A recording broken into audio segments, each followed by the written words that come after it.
শ্রীলঙ্কায় যখন বাংলাদেশি বোলারদের তুলোধুনো করছে লঙ্কান বোলাররা, তখন গায়ানায় ব্যাট হাতে ঝড় তুলেছেন সাকিব আল হাসান। জিএসএল এ খেলতে নেমে প্রথম ম্যাচেই তুলে নিয়েছেন 50।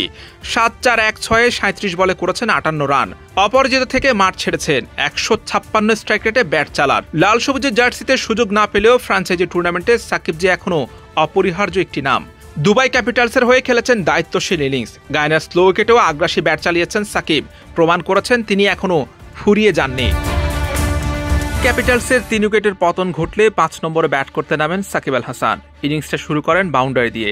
রিভার্স সুইপ শট খেলে ৪ মারেন। প্রথম বলে রিস্কি শট খেলে যেন জানান দেন বেশ আত্মবিশ্বাসী তিনি। পরে বলে লেগ বিফোরের ফাঁদে পড়েন, কিন্তু আম্পায়ার আউট দেননি।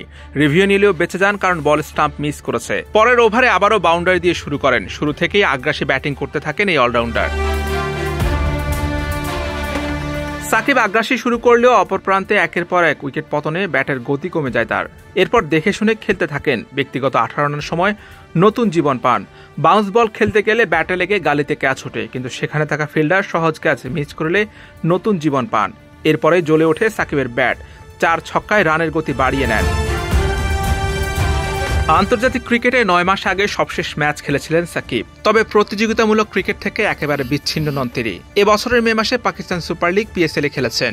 ১.৫ মাস পর তাকে আবার দেখা গেছে ২২ গজের লড়াইয়ে। ২০২৫ গ্লোবাল সুপার লিগে সাকিবকে নিয়েছে দুবাই ক্যাপিটালস। প্রোটিয়া তারকা কেশব মহারাজের পরিবর্তে মূলত সাকিবকে নেওয়া হয়েছে বলে কদিন আগে জানিয়েছে ফ্র্যাঞ্চাইজিটি। প্রথম ম্যাচে ব্যাট হাতে ঝলক দেখিয়ে সাকিব প্রমাণ করলেন তাকে দলে টেনে ভুল করেনি দুবাই ক্যাপিটাল। সেই সঙ্গে দীর্ঘদিন পর সাকিব ভক্তরাও সাকিবের দারুণ একটা ইনিংস উপভোগ করলেন। অন্য ব্যাটারদের আসা যাওয়ার মিছিলে এক প্রান্ত আগলে রেখে ব্যাট চালান সাকিব। বহুদিন পর মাঠে নেমে রানের ক্ষুধা মেটাতে চড়াও হন সেন্ট্রাল স্ট্যাক্সের বোলারদের উপর। বাউন্ডারি মেরে ৩৩ বলে তুলে নেন হাফ সেঞ্চুরি। যখন তার ৪৮ রান, তখন বাউন্ডারি মেরে ৫২ রান করেন। শেষ পর্যন্ত ৪৭ বলে ৫৮ রান করে অপরাজিত থেকে মাঠ ছাড়েন। ৭-৪-১-৬ ইনিংসটি সাজিয়েছেন তিনি। দুবাই ক্যাপিটালসের হয়ে সর্বোচ্চ রান তুলেন তিনি। তৃতীয় উইকেট পড়ার পর ব্যাট করতে নেমে ইনিংস শেষ করে দায়িত্বশীল ইনিংস খেলে মাঠ ছাড়েন।